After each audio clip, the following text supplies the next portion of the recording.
భేదభావ నిర్మూలన. భారత జాతి ప్రగతి సాధించాలంటే వర్ణాశ్రమ ధర్మాన్ని అంతం చేయాలి కదా అని అరుణాచల రమణుణ్ణి ఆయన దర్శనార్థమే వచ్చిన పెద్ద మనిషి అడిగాడు. అందుకు రమణుడు, వర్ణాశ్రమం అవసరమో అనవసరమో చెప్పడానికి ఎలా వీలవుతుంది? ఇలాంటి విషయాల మీద నేనేమి చెప్పజాలను? వర్ణాశ్రమ ధర్మంపై మీ అభిప్రాయం ఏమిటని వచ్చిన వాళ్ళు నన్ను అడుగుతుంటారు. నాకు తోచింది నేను ఏదైనా చెప్తాననుకోండి, అది తీసుకువెళ్ళి పత్రికల్లో వేసుకుంటారు. పలానా ఆయన కూడా ఈ అభిప్రాయం వెలిబుచ్చాడంటారు. ఏ శాస్త్రాలైతే ఈ వర్ణాశ్రమ ధర్మాన్ని ప్రతిపాదించాయో అవే శాస్త్రాలు ఈ జీవులందరూ ఒకటేనని, వీరి ఎడల అభేద బుద్ధి కలిగి ఉండటం ఒక్కటే వాస్తవమని కూడా చెప్పాయి. జీవులందరూ ఒకటేనని, సమస్త జీవరాశి వెనక ఉన్నది ఒకటేనని చెప్పడం కంటే గొప్ప సత్యాన్ని బోధించడం సాధ్యమా? జాతినంతా సంస్కరించే ముందు మనిషి ప్రథమంగా తనను తాను సంస్కరించుకోవడం ఎంతైనా అవసరం. ప్రతి మనిషి మొదట తన స్వభావాలు ఏమిటో తెలుసుకోవడం అత్యవసరం. ఇది చేసిన తర్వాత దేశాన్ని కానీ జాతిని కానీ సంస్కరించాలని భావిస్తే సంస్కరణకు పూనుకోవచ్చు. స్వామి రామతీర్థుడు ఓ మారు ఒక ప్రకటన వంటి జారీ చేశాడు.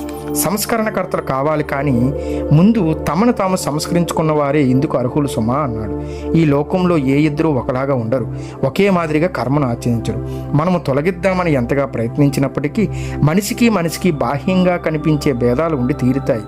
సంఘ సంస్కృతులు అనబడే వారు ఈ వర్ణాశ్రమం సృష్టించిన భేదాలను అంతం చేద్దామని ప్రయత్నించారు. వారు ఆ ప్రయత్నంలో విజయం సాధించకపోగా తమ ప్రయత్నం ద్వారా మరికొన్ని వర్ణాలను అనగా బ్రహ్మ సమాజీయులు, ఆర్య సమాజీయులు అనే వర్ణాలను మాత్రం సృష్టించారు. అందువల్ల ఎవరికి వారు తమ నిజస్వరూప స్వభావాలను కనుగొనడం ఒక్కటే మార్గం అని సమాధానం ఇచ్చాడు. శ్రీ రమణుని గురించి కృష్ణ భిక్షు అనే శిష్యుడు ఒక చిన్న ఉదాంతం చెప్పుకొస్తాడు. ఒక మారు రమణుడు ఆశ్రమ భోజనశాలల్లో కూర్చొని ఉన్నప్పుడు తాను బ్రాహ్మణుడనని కానీ బ్రాహ్మణేతరుడిని కానీ తనకు అనిపించదు అని అన్నాడు. అందువల్ల తాను వర్ణాశ్రమ ధర్మానికి చెందని అతి ఆశ్రమంగా పేర్కొని వచ్చిన అన్నాడు. రమణుడు జీవించిన రోజుల్లో భోజనశాల మధ్యగా ఒక తెర కట్టేవారు. బ్రాహ్మణులందరూ ఒక వంక కూర్చునేవారు.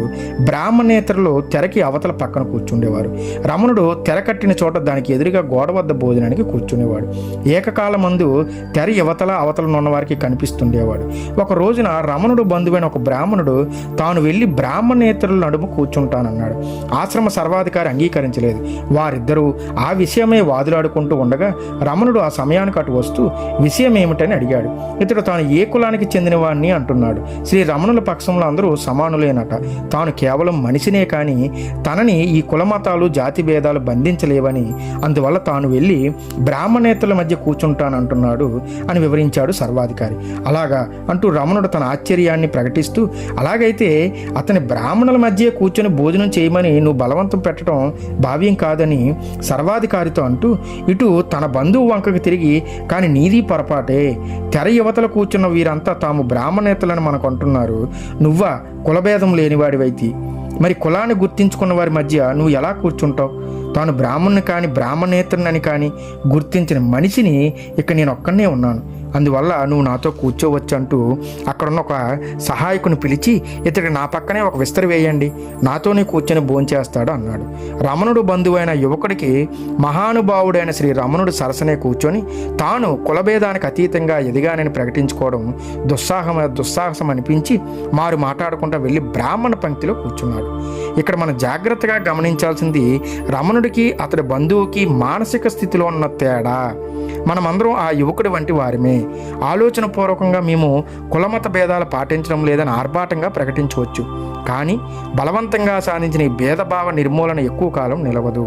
ఆలోచన అనేది ఎప్పుడు ఏదో ప్రయోజనం మాసిస్తూనే ఉంటుంది. ఐడియాలజీ, ఆదర్శం మొదలైన వాటి ఆధారంగా నిర్మించుకున్న సిద్ధాంతాలన్నీ కూడా ఆలోచనని జనించినవే. వీటన్నిటికీ చివరికి ఫలితం దక్కాలి. మనసు ఊహించిన ఒక అనుభూతి కలగాలని ఆశ ఉంటుంది. మనసులో ఆ ఆశ ఉన్నంతకాలం ఆశాభంగము దాని వెన్నంటే ఉంటుంది. ఏదో ఒకనాడు ఎక్కడో ఆశాభంగం జరగక తప్పదు. వర్గ విభేదాలు నశింపజేయడానికి ఆలోచన పూర్వకంగా ప్రయత్నించి అతిపెద్ద విప్లవాలు లేవదీసిన వారు, అందుకు అనుకూలంగా రాజ్యాలు నెలకొల్పిన వారు కూడా మనుష్య స్వభావాన్ని బలవంతంగా మార్చలేక నిరోత్సాహపౌతులవుతున్నారు. భేదభావం, వర్గ విభేదాలు నశించే వీలున్నది. అయితే అది ఆలోచనతో సాధించలేము. వాస్తవాన్ని దర్శిస్తేనే నశిస్తుంది. భేద భేదాలు సృష్టించేది ఈ మనిషేనని కనుగొన్నప్పుడు లేని భేదాన్ని పట్టుకు వేలాడుతున్నాడని భ్రమపడి తిరుగుతున్నానని తెలిస్తే భేదభావం దానంతటదే రాలిపడుతుంది. కాబట్టి చేయవలసిన ప్రయత్నం భేదం తొలగించడానికే కాదు, మనసు ఈ లేని భావాన్ని ఎలా సృష్టించుకున్నది, ఎందుకు సృష్టించుకున్నది, దీని ఫలితంగా తన దృష్టి ఎలా సంకుచితమైనది అనే విషయాలన్నీ తనలో తాను అమూలాగ్రంగా కనుగొనాలి.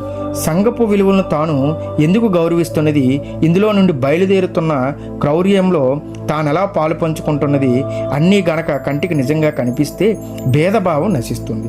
పులును చూచి నక్క వాత పెట్టుకున్నట్లుగా శ్రీ రమణను చూచి అతన్ని అనుకరిద్దామని వ్యర్థంగా ప్రయత్నించిన అతడి బంధువులాగా కాకుండా నిజంగా భేదం నశించి రమణుని మానసిక స్థితి ఏమిటో అర్థం చేసుకొని దానిని అందుకోవాలి.